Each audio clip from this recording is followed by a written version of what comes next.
Tumeremo.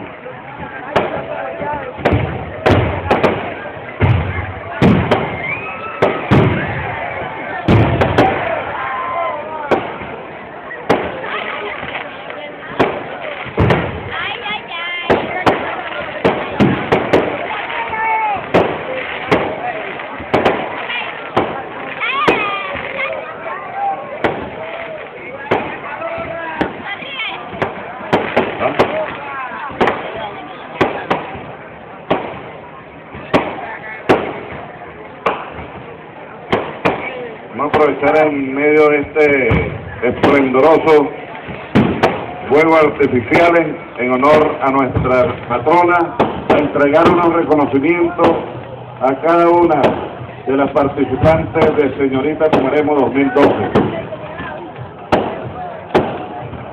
Por supuesto,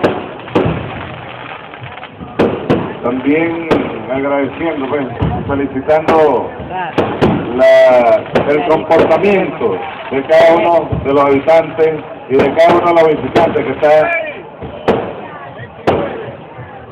viendo, pues, aquí disfrutando en la Plaza Bolívar.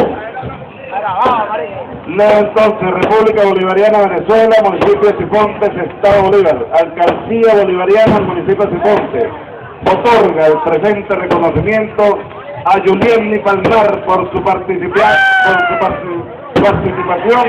en el certamen Señorita Tumeremo 2012.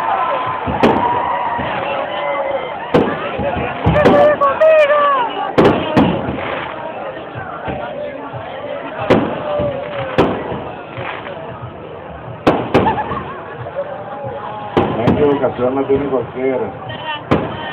Igualmente, la Alcaldía Bolivariana del municipio de Sifontes otorga el presente reconocimiento a Angie Muñoz por su participación en el certamen Señorita Tumeremo 2012. Recibe este humilde reconocimiento.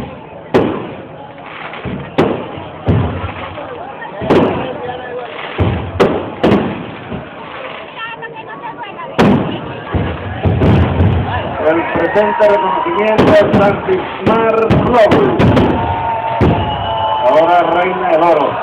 Felicitaciones.